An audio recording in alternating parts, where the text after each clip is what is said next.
ॐ अज्ञानतिमिरन्धस्य ज्ञानञ्जनशलाखया चक्षुरुन्मिलितं येन तस्मै श्रीगुरुवे नमः। नमो ॐ विष्णुपदाय कृष्णप्रेष्ठाय भूतले श्रीमते भक्तिवेदान्तस्वामिन् इति नामिने। नमस्ते सरस्वते देवे गौरवाणी प्रचारिणे निर्विशेषा शून्यवादी पाश्चात्यदेशतारिणे। जय श्री कृष्ण चैतन्य प्रभु नित्यानंद श्री अद्वैत गदाधर श्रीवासादि गौर भक्तवृंद।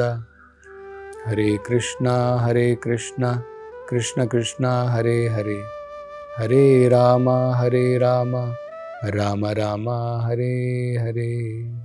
हरे कृष्ण। तो जड़ा भरत के जो ब्राह्मण पिताजी थे, उन्होंने अपनी तरफ से बहुत प्रयास किया।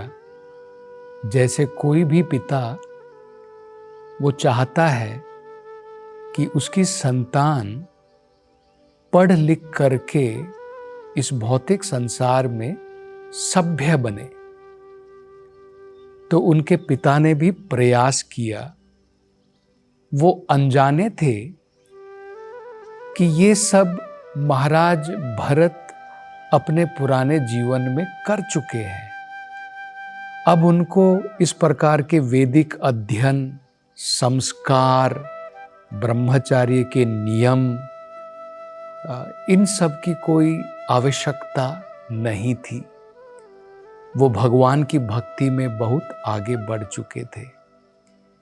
लेकिन जिस प्रकार से इस संसार के अंदर में एक व्यक्ति अपने परिवार से आसक्त होता है और उस आसक्ति के कारण वो चाहता है कि उसके परिवार के लोग इस भौतिक संसार में आगे बढ़ सके ताकि वो अपने परिवार को चला सके। ऐसा व्यक्ति अपने परिवार से, अपने समाज से आसक्त हो करके ये भूल जाता है कि एक दिन मृत्यु नजदीक आ सकती है। तो वेदों के अनुसार मनुष्य जीवन बहुत महत्वपूर्ण है। इससे पहले कि हम मृत्यु को प्राप्त हो, हमें अपने जीवन की सफलता, अपने जीवन की सिद्धि, अपने जीवन के लक्ष्य को प्राप्त करना चाहिए। लेकिन जिस प्रकार से कोई आम व्यक्ति भी अपने परिवार और समाज से आसक्त रहता है, जड़ा भरत के ये ब्राह्मण पिता भी अपने पुत्र से आसक्त हैं और केवल अपने भौतिक कर्तव्य को निभाना चाहते हैं। वो भूल गए हैं कि उनकी मृत्यु नजदीक है। लेकिन मृत्यु तो हमें नहीं भूलती है। मृत्यु तो एक दिन अपने समय पर आ जाती है। तो यही हुआ कि कुछ समय के पश्चात अब उनके पिता जो है, उनका स्वर्गवास हो गया। वो इस भौतिक संसार से चले गए। उनके जाने के पश्चात इनकी जो माँ थी, क्योंकि इनके पिता की 2 पत्नी थी। पहली जो पत्नी थी, उनके 9 पुत्र थे, और जो दूसरी पत्नी थी, उनके एक पुत्र थे और एक पुत्री थी। तो अपने 2 संतानों को उन्होंने अपनी दूसरी पत्नी को सौंप दिया और स्वयं अपने पति के मार्ग पर चल करके अपना प्राण उन्होंने जो है त्याग दिए। तो उनके पिता भी चले गए और इसी प्रकार से उनकी माता भी चली गई। इसके उपरांत जो इनके 9 सौतेले भाई थे, वो वेदों में तो परायण थे। उनको त्रिवेदी कहा जाता था। त्रिवेदी मतलब जिनको 3 वेदों का ज्ञान है। लेकिन वो भगवान की भक्ति में आगे नहीं बढ़े थे। देखिए, ये तो भगवत गीता में भी कहा है कि जो वेद होते हैं उसमें केवल 3 प्रकार के गुणों के कर्मों का फल हमें किस प्रकार से प्राप्त होता है, केवल उसका वर्णन मात्र मिलेगा। त्रैगुण्य विषया वेदा, वेदों की विषय क्या है, उसकी विषय वस्तु क्या है। त्रैगुण्य, 3 गुणों के कर्म और उनके फलों की प्राप्ति।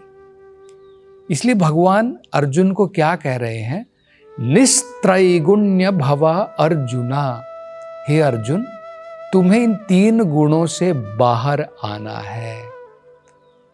मतलब वेदों के द्वारा अगर हम भगवान की भक्ति नहीं सीखते हैं तो वेदों का जो हमारा पठन है, प्रयास है, वो विफल हो जाता है, वो सफल नहीं होता है। भगवान भगवत गीता में ये बताते हैं, वेदों को पढ़ने के बाद में भगवान को ही समझना है। वेदेश्च सर्वे अहम एव वेद्यः, सभी वेदों के द्वारा मुझे ही समझना है। तो इनके जो सौतेले भाई थे वो भगवान की भक्ति में आगे नहीं बढ़ पाए। 3 वेदों का ज्ञान था उन्हें, लेकिन वेदों का सार क्या है कि हमें भगवान की भक्ति करनी है, वो उनको पता नहीं था। और भरत महाराज जड़ा भरत के रूप में जो अब थे, जो परम हंस के स्थान पर थे, वो भी उनको पता नहीं था कि हमारे ये जो भाई हैं, जड़ा भरत सौतेले भाई हैं, ये भगवान के महाभागवत भक्त हैं, परम हंस की स्थिति पर है। ये भी उनको पता नहीं था। तो उन्होंने तो सोचा कि भाई अब पिताजी तो चले गए, पिताजी ने तो बहुत प्रयास किया जड़ा भरत को पढ़ाने का, लिखाने का, वेदों का पाठ समझने का, ब्रह्मचार्य के नियम पालन करने का, ब्राह्मण के जो कर्म होते हैं वो सिखाने का, लेकिन जड़ा भरत ने कुछ नहीं सीखा। तो उन्होंने भी ये ठान लिया कि जड़ा भरत जो है मंद दिमाग वाला है, बिल्कुल जानवर के बराबर है। तो उन्होंने भी वो प्रयास छोड़ दिया कि हमारे पिताजी नहीं सिखा पाए तो हम इसको क्या सिखाएंगे। उन्होंने भी जो है वो प्रयास छोड़ दिया। तो जिस प्रकार से उनके भाई ऐसा सोचते थे कि जड़ा भरत जो है एक जानवर की भांति है, बिल्कुल मंद है, बाकी के मूर्ख लोग भी जो अज्ञानी थे, जो भगवान की भक्ति में आगे नहीं बढ़े थे, जो आम व्यक्ति थे, वो भी इसी प्रकार से सोचते थे कि जड़ा भरत जो है एक प्रकार से मनुष्य का रूप है, लेकिन है ये जानवर। वो सोच रहे हैं कि इसकी चेतना जानवर के बराबर है। असल में क्या है, उनकी चेतना मनुष्यों से भी ऊपर है, आध्यात्मिक प्रगति में चरम सीमा पर है, परम हंस की गति है उनकी।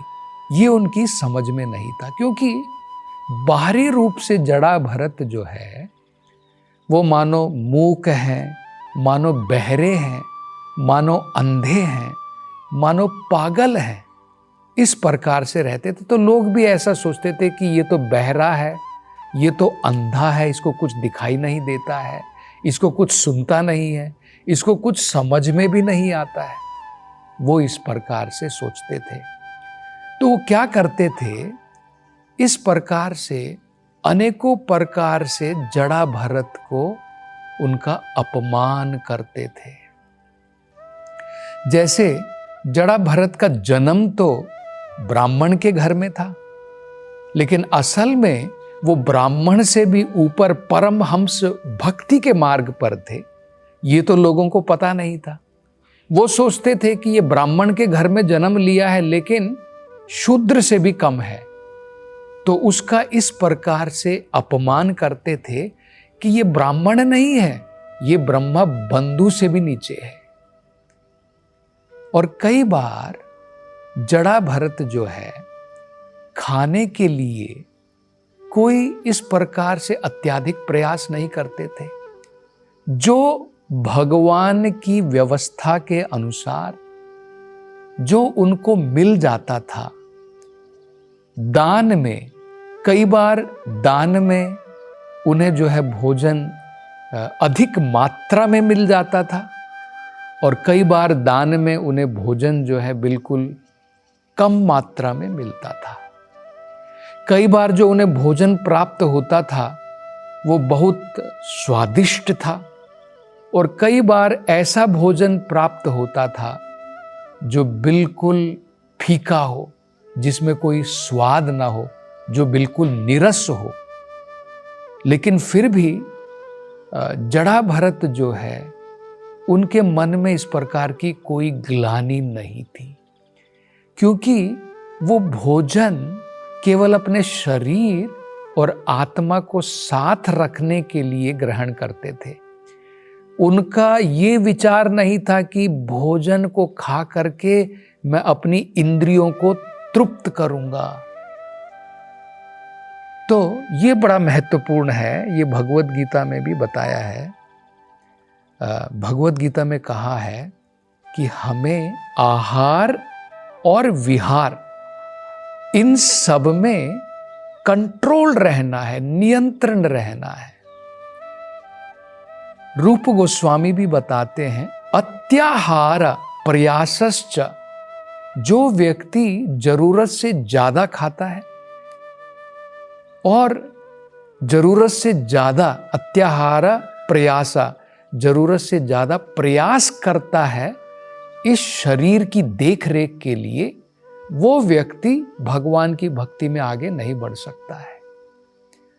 तो ये सब ज्ञान जड़ा भरत को था, तो उन्होंने इस शरीर के भरण पोषण के लिए बहुत कोई अत्याधिक प्रयास नहीं किया।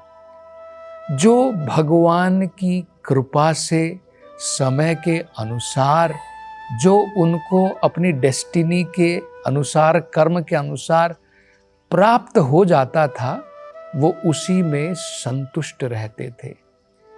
तो ये लक्षण बताए गए हैं एक परमहंस के। भगवत गीता में इसके बारे में बताया है दुखेषु अनुद्विग्न मनाः सुखेषु विगता स्पृहाः। मतलब दुख भी अगर उनके जीवन में आता है तो वो व्यक्ति निराश नहीं होता है, उसके द्वारा दुखी नहीं हो जाता है। सुखेषु विगता स्पृहाः, और ऐसा नहीं है कि सुख आने के बाद में अब वो बहुत खुश हो गया है भौतिक संसार में, क्योंकि उसे ये ज्ञान है ये भौतिक संसार जो है इसमें गर्मी सर्दी, दुख सुख, मान अपमान, ये सब आने वाला है और मेरा इससे कोई लेना देना नहीं है। ये सब मात्र शरीर के लिए है। भगवान भी भगवत गीता में यही बताते हैं। अर्जुन बहुत दुखी हो गए थे, मैं युद्ध नहीं करूंगा, आंखों से आंसू बह रहे थे, अपना कर्तव्य भूल गए थे, नहीं करना चाहते थे। भगवान ने अर्जुन को बताया टॉलरेट करना है, सहन करना है। मात्र स्पर्शस्तु कौन्तेय, भगवान कहते हैं ये दुख और सुख जो आते हैं ये केवल शरीर के स्पर्श मात्र से आते हैं। तो भगवान क्या कहते, ताम स्थितिक्षस्व भारता। तो उदाहरण देकर के कहते हैं जैसे शीतोष्णा, शीत का मतलब होता है सर्दी का समय, उष्ण का मतलब होता है गर्मी का समय। तो कहते हैं सुख और दुख भौतिक संसार में जैसे गर्मी आती है और बाद में सर्दी आती है। गर्मी हमेशा नहीं रहेगी, सर्दी हमेशा नहीं रहेगी। अभी सर्दी का मौसम चल रहा है, धीरे धीरे आ रहा है। दिसंबर तक आते आते, अभी नवंबर चल रहा है, अभी दिसंबर तक आते आते बहुत ज़्यादा सर्दी हो जाएगी। अब इसका मतलब ये थोड़ी है कि सर्दी हो गई तो हम लोग कहेंगे अपने घर में कि पिताजी, माँ बहुत सर्दी हो गई है, अब मैं स्नान नहीं करूँगा, अब मैं अपने कार्य के लिए बाहर नहीं जाऊँगा। या फिर माँ ऐसा थोड़ी बोलेगी कि अब गर्मी का सीज़न आ गया है, किचन के अंदर में, रसोई घर में बहुत गर्मी होती है, तो अब तो और ज़्यादा गर्मी बढ़ गई है, बेटा अब कुछ दिनों के लिए भोजन नहीं बनाऊंगी। तो हमें पता है कि भौतिक संसार में ये द्वंद्व होते हैं। तो जो महापुरुष होते हैं, जो महान भक्त होते हैं, जो परम हंस की स्थिति पर है, उन्हें ये पता है कि ये संसार द्वंद्व का है। कभी इसमें मान आता है, कभी अपमान आता है, कभी सुख आएगा, कभी दुख आएगा। तो भगवत गीता में बताया है, जो व्यक्ति इसको सहन करना सीख ले, इस भौतिक संसार के द्वंद्वों को जो व्यक्ति सहन करना सीख लेगा, स अमृतत्वाय कल्पते, वो व्यक्ति सनातन जीवन की तरफ प्रगति कर पाएगा। वो व्यक्ति जो है, इस शरीर को छोड़ने के बाद में उसे सनातन जीवन की प्राप्ति होगी, जिसमें सत, चित और आनंद स्वरूप देह की प्राप्ति होगी। तो ये फल की हमें प्राप्ति हो सकती है। तो जड़ा भरत को ये सब ज्ञान था। आम लोगों को ये पता नहीं था कि जड़ा भरत जो है कोई जानवर की भांति नहीं है। जड़ा भरत जो है भगवान की महान भक्ति में अत्यंत अग्रणी भक्त है। ये उनको ज्ञान नहीं था। तो अब इनके भाई जो हैं, सौतेले भाई, वो ये समझ करके कि ये तो मंद है, जानवर की भांति है, अब इससे कुछ काम लेना चाहते थे। क्या काम लेना चाहते थे, इसकी चर्चा हम अगली कथा में करेंगे। हरे कृष्णा।